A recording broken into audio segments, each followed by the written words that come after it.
tal? Muy buenas tardes.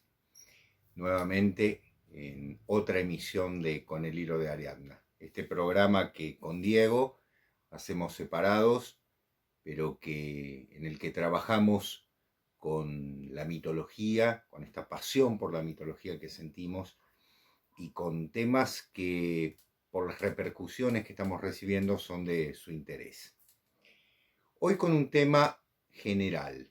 ¿Qué quiero decir? Que ustedes saben que en las mitologías hay una serie de elementos que son cuerpo común de todas las mitologías. Es decir, cuando hablamos de dioses, cuando hablamos de ciertas aventuras, cuando hablamos de la cosmovisión, cuando hablamos de la trascendencia. En este caso voy a hablar hoy de un tema fundamental en la historia de muchas mitologías, como es el tema del héroe. El héroe es un personaje clave de la historia de las mitologías porque de alguna manera en muchos casos, como pasa por ejemplo en ciertas mitologías americanas o como pasa también en antiguas mitologías de Europa y de Asia, los héroes vienen a completar la obra de los dioses.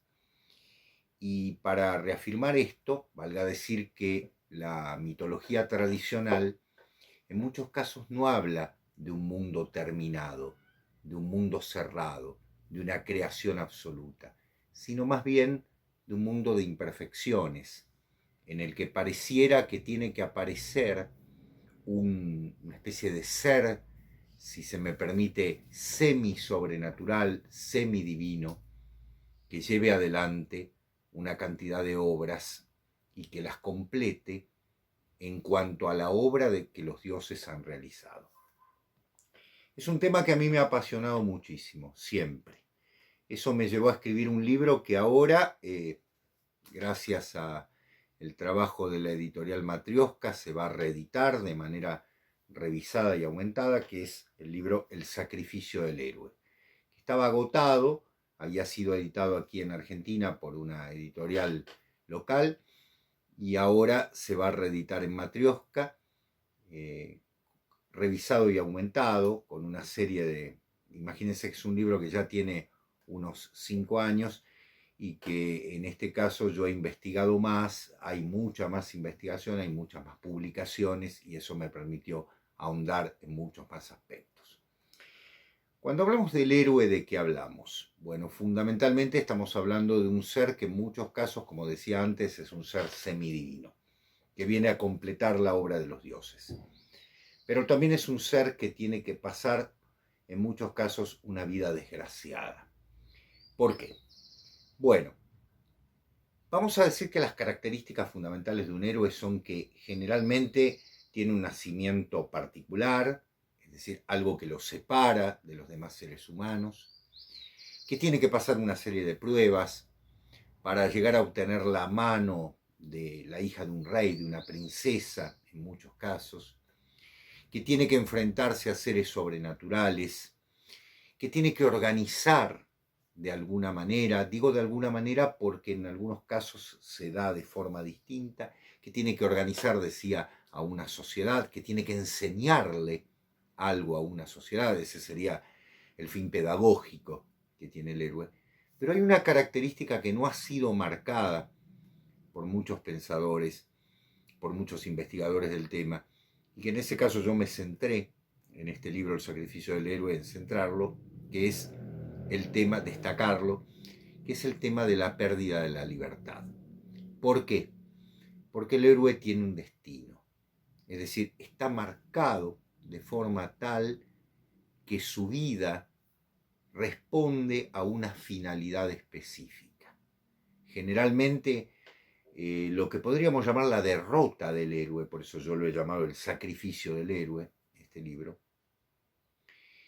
es entregar su vida para convertirse en un ser sobrenatural, para ser venerado, para ser recordado, pero, eso por supuesto post-mortem, pero en vida para salvar a los demás. Es decir, el héroe es un modelo no solo ético, no solo desde el punto de vista, si se quiere, sociopolítico, ¿sí? Sino también es un ejemplo a seguir para los seres humanos con toda la gratuidad de su entrega.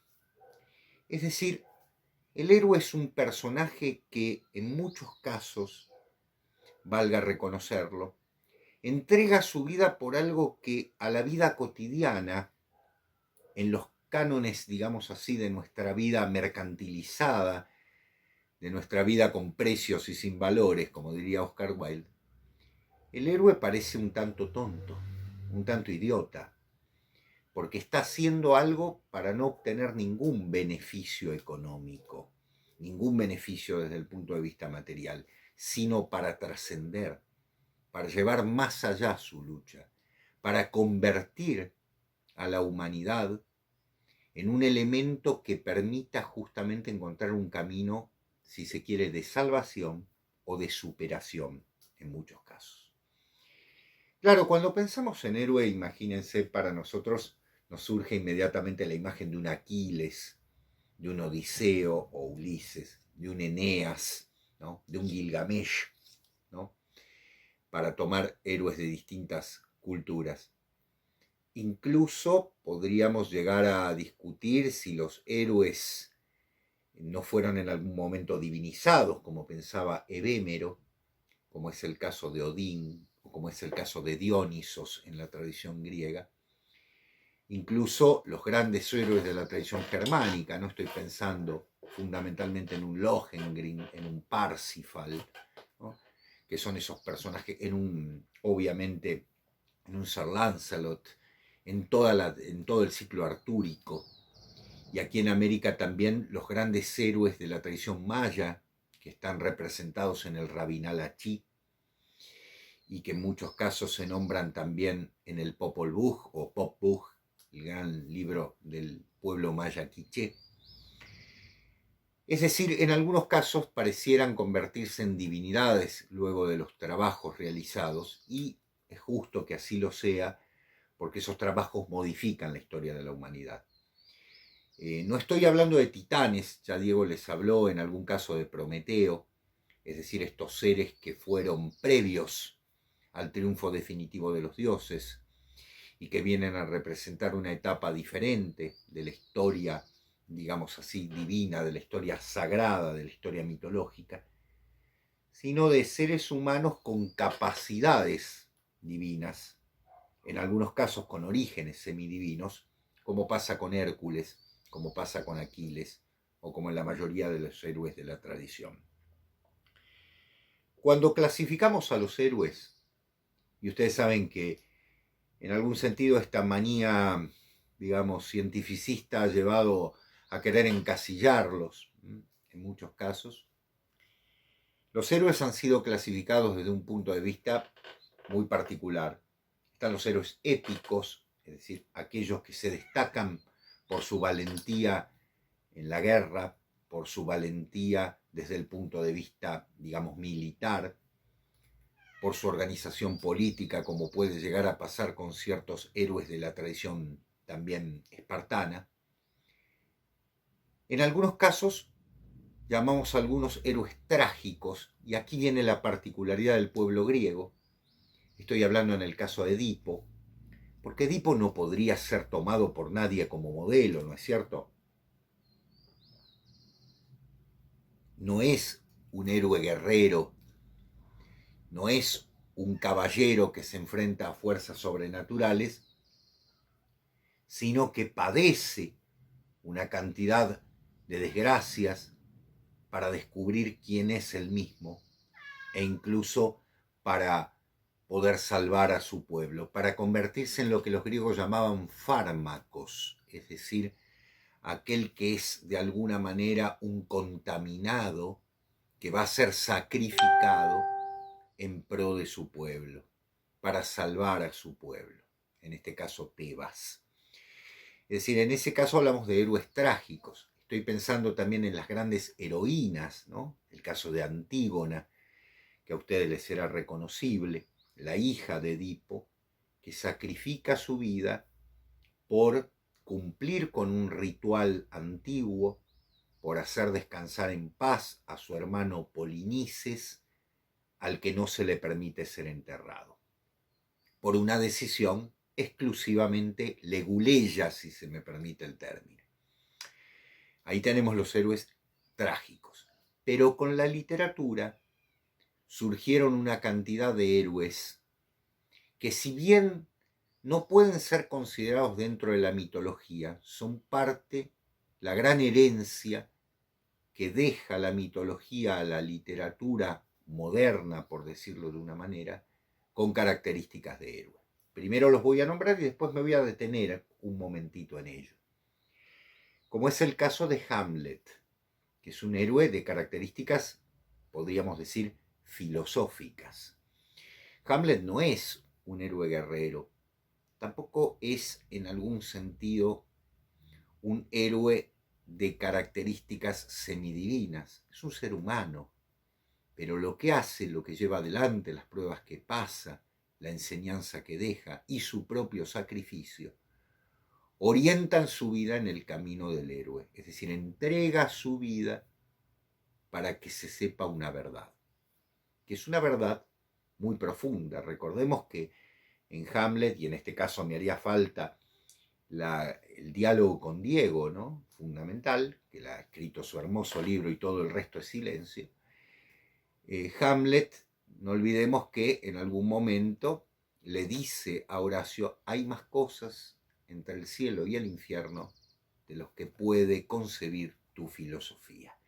Allí hay un mensaje, si se me permite, esotérico, secreto, respecto de la creencia, respecto de la metafísica, que hace de Hamlet no un chico, digamos así, un tanto atolondrado, que quiere vengar solo la muerte del padre, sino que quiere llegar a una verdad profunda, a una verdad trascendente.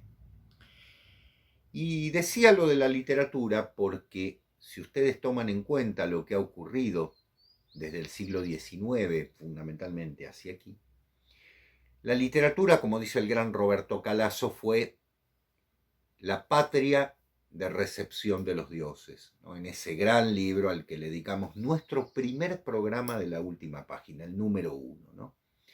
Es decir, la literatura y los dioses, ese gran ensayo de Calasso, en el que justamente se puede entrever en ese texto, y también con los aportes que ha hecho el gran Ángel Fareta, nuestro contemporáneo y también compatriota, coterráneo, en el sentido de que la literatura a fines del siglo XVIII y comienzo del XIX, en esa gran reacción que fue el romanticismo contra el modelo científico racionalista, muy emparentado a cierta filosofía kantiana y fundamentalmente a todos los elementos del clasicismo, el romanticismo viene a plantear una vuelta a lo titánico, como ya lo hablamos en algún momento, pero también al héroe.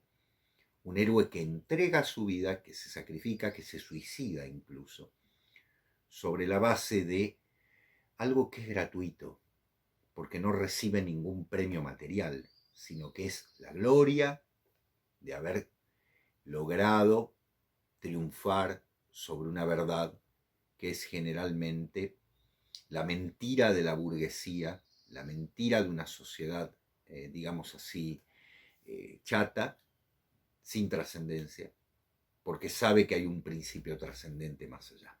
Estoy pensando en las grandes novelas de Chateaubriand, por ejemplo, Atala, René, ¿no? Estoy pensando, obviamente, en los grandes héroes románticos de las novelas francesas, pero también estoy pensando en el artista como héroe. Estoy pensando en ese gran momento que se dio a comienzos del siglo XIX, cuando, por ejemplo, Ludwig van Beethoven presenta su tercera sinfonía, llamada Heroica, justamente, dedicada en un principio a Napoleón y luego inmediatamente quitada, ¿no?, de esa dedicatoria, porque ¿de qué se da cuenta Beethoven? De que Napoleón es, de alguna manera, lo único que busca es su propio beneficio sobre principios muy particulares que supuestamente iban a llevar los ideales de la Revolución Francesa a todos los pueblos, y que en realidad, como todo político, de alguna manera está buscando su propio beneficio personal. Por eso esa sinfonía, que se iba a llamar Bonaparte, terminó siendo llamada heroica, porque el concepto de la heroicidad que tiene Beethoven es justamente el de la entrega sin retribución. En ese momento, dice Joseph Haydn, el gran músico austríaco, mayor que Beethoven, cuando escucha la tercera sinfonía, dice una frase fundamental: estamos viviendo un nuevo tiempo, el artista se ha convertido en un héroe. Es decir, la heroicidad, algo que es bastardeado, que es criticado, que es absolutamente dejado de lado por la concepción no solo filosófica, sino también por la concepción política, social de la época, se reserva al arte.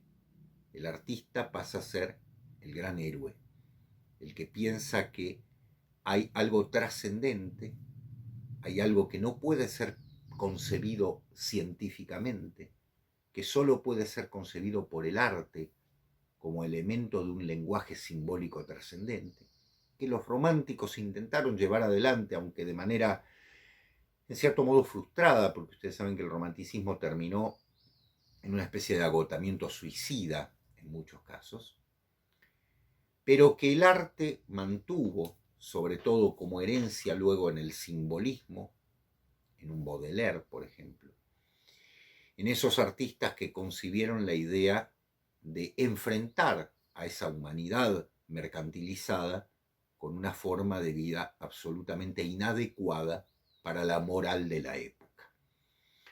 Y que luego va a retomar el cine, pero que en este caso yo no me voy a ahondar en eso porque hay expertos, y en este caso está Ángel Fareta sobre todo, para ver cómo se trabaja el tema del héroe en el cine. Piensen ustedes que los grandes western, que las grandes películas, en muchos casos de Hitchcock, trabajan con un héroe que entrega su vida por nada, supuestamente, porque es algo que pareciera no cobrar nunca un precio, pero que es justamente esa entrega hacia algo que va más allá. El modelo del héroe ha sido trabajado desde muchos aspectos, y ustedes estarán pensando obviamente en el gran Campbell, Joseph Campbell, el autor de El héroe de las mil caras, ese gran libro de mitología en el que Campbell trabaja el mitologema del héroe en muchísimas tradiciones, yo me atrevo a decir en todas, ¿no? Porque es maravilloso, sobre un precepto que a veces es un poco discutible, que es un precepto, él habla del psicoanálisis del héroe, pero en realidad, si podemos leer más allá de ese mero título un tanto burdo, un tanto absurdo, Campbell ha trabajado con la simbología del héroe. Pensemos que en esa época todavía se hablaba de la simbología como elementos del inconsciente y que por eso él llama psicoanálisis, pero en realidad está hablando desde el punto de vista más simbólico.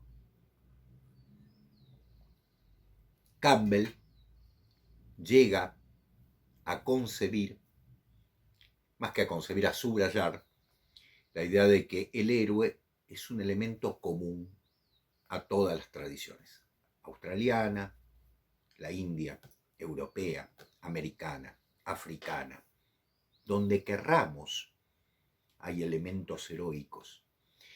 Por eso el héroe de las mil caras, este personaje que reaparece aunque tenga otro rostro, aunque tenga los ojos rasgados, aunque tenga la piel más oscura, aunque sea rubio de ojos celestes, aunque sea un mongol, aunque sea de pueblo africano, es el mismo héroe, el mismo mitologema repetido.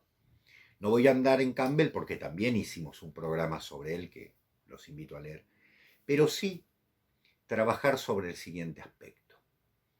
El héroe es posiblemente el personaje más contracultural que se pueda presentar a la actual posmodernidad que vivimos.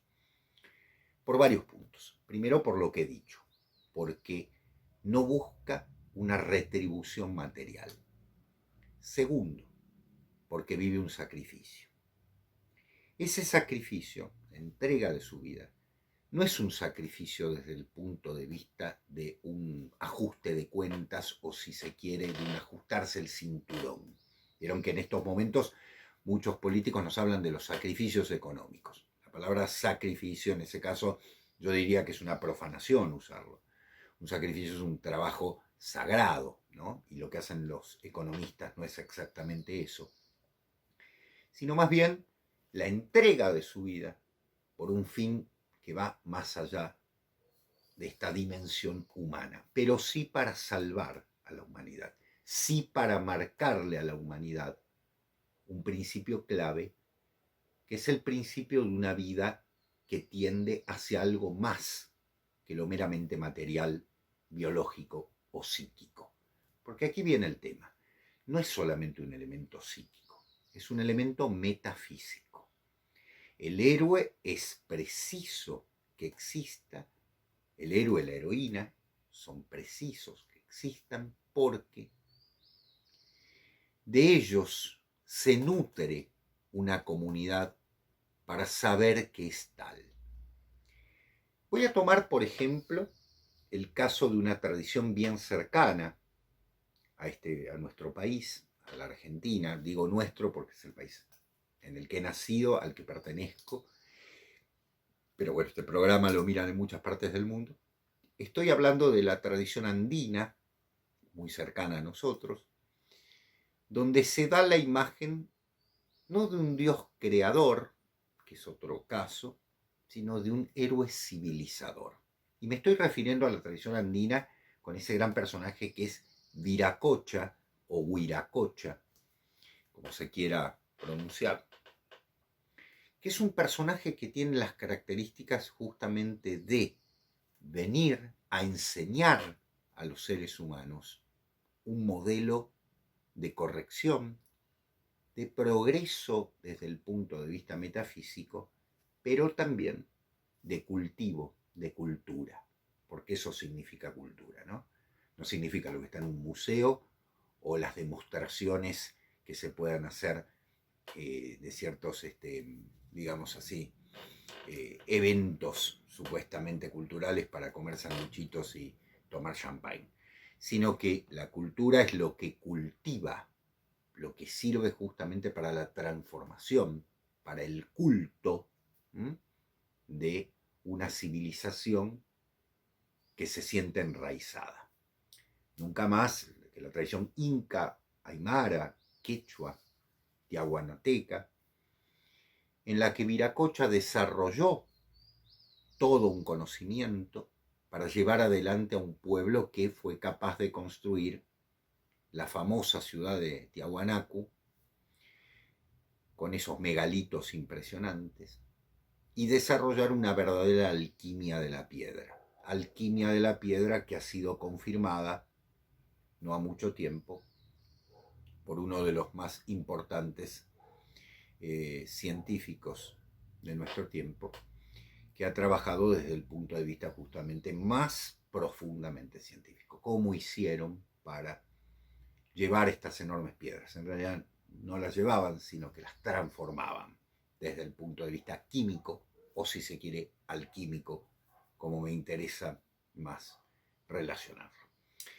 Ustedes habrán escuchado que en muchos casos personas un tanto particulares nos dicen que fueron obras de extraterrestres, ¿no es cierto? Que llegaron ciertas naves, que hicieron las grandes civilizaciones. No.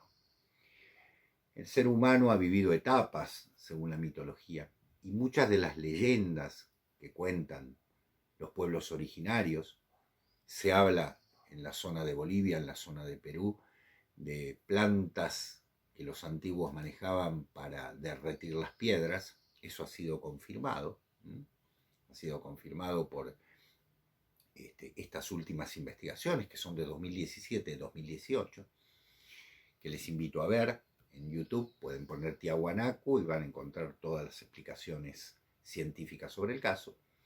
Es decir, que había un dominio, un conocimiento que les permitía justamente construir esto. Y eso era generalmente revelado por un héroe civilizador, que en este caso era Viracocha, y que en muchas tradiciones aparece este personaje como aquel que enseña, como aquel que educa, como aquel que saca de una etapa estancada, mediocre,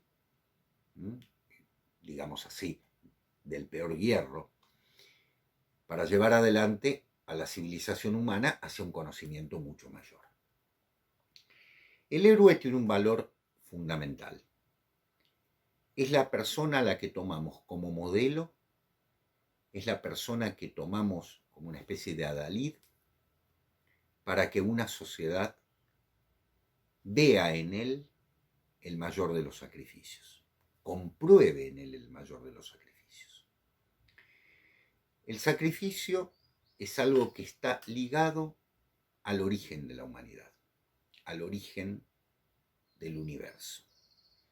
En la tradición india, en los Vedas y también en los famosos Brahmana, que son los textos referidos a la labor que los grandes sacerdotes del brahmanismo, del hinduismo, tienen que llevar adelante, el sacrificio es el ente central. Pero en muchas comunidades el sacrificio es colectivo, es decir, tienen que participar todos, no está cerrado a un grupo. Todas las comunidades participan del sacrificio de entrega hacia los dioses. Sacrificio que en muchos casos les ha sido revelado por un héroe. Diego les contaba en capítulos anteriores que Prometeo trae a los hombres el fuego en una cañeja, ¿no? Y en ese caso el fuego va a servir para hacer el mayor de los sacrificios respecto de los animales que van a ser sacrificados. Ojo que los griegos tuvieron sacrificios humanos muy antiguamente, descubiertos por la arqueología no ha mucho tiempo, sobre todo en las islas del Egeo, se puede comprobar, pero que luego obviamente fueron convertidos en el mayor símbolo a través de los sacrificios de los animales. Y el héroe es el que transmite esto. Es decir, cuando hablamos de héroe, no hablamos solamente de alguien que toma una espada y sale a pelear, como sería un Aquiles, como serían grandes modelos de la heroicidad. No solamente el que pone el pecho a las balas, digamos, sino también el que transmite a una comunidad los rasgos fundamentales de una civilización. Y en ese caso podemos encontrar a los héroes trágicos griegos. Ellos entregan la vida, en muchos casos de una manera terrible, hasta absurda se podría pensar, desde un punto de vista muy moderno o posmoderno, si se quiere, pero sabiendo que en su sacrificio está el principio de una trascendencia y de salvación de su pueblo. Piensen ustedes que Dionisos fue sacrificado en la tradición griega. Hablábamos de Prometeo en el programa que hizo Diego. Luego el cristianismo va a tomar justamente a Cristo, a Jesús, como el Cordero de Dios, aquel que se va a sacrificar para. La era de los sacrificios parece haberse cerrado en ese momento en el caso de la cultura europea. Parece haberse simbolizado de otra manera. Sin embargo, en muchas tradiciones hoy en día se conserva esto. Y cuando se conservan estos rituales, se habla generalmente de aquellos que los transmitieron, de aquel que lo enseñó. Se hace como en ese momento mítico en el que el héroe se entrega. Cuando la humanidad pierde el foco, es decir, pierde el norte del camino de los héroes, héroe es aquel que se sobrepone a sus límites, es aquel que busca sus propios límites y los quiere superar, siempre con un sentido trascendente. Cuando eso se pierde, la humanidad queda entregada a su mera reproducción, a su mero estancamiento, al simple intercambio de materiales. No existen realmente elementos que la lleven, a considerarse algo mayor. No por nada, si ustedes observan, estamos viviendo una época en la que es fácil tirar abajo a personajes que habían sido, entre comillas, considerados modelos de una sociedad. Siempre vamos a encontrar errores, porque los errores están en el héroe. Piensen en Edipo, piensen en el error trágico, en lo que los griegos llaman hamartía.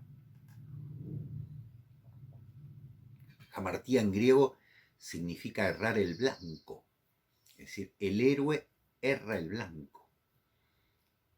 Y afirmando esto que digo, el héroe comete errores, porque es humano, tiene una concepción, tiene una parte humana fundamental, pero su concepción divina lo lleva a querer trascender esa humanidad, para transmitir una verdad a la humanidad. Entonces, no por nada vivimos un tiempo de desolación de la heroicidad, que ha sido también representada por el cine clásico de Hollywood, que ha sido también representado por la literatura, y que en algunos casos lleva a que hoy en día muchas personas manifiesten una sonrisa cínica respecto de esto.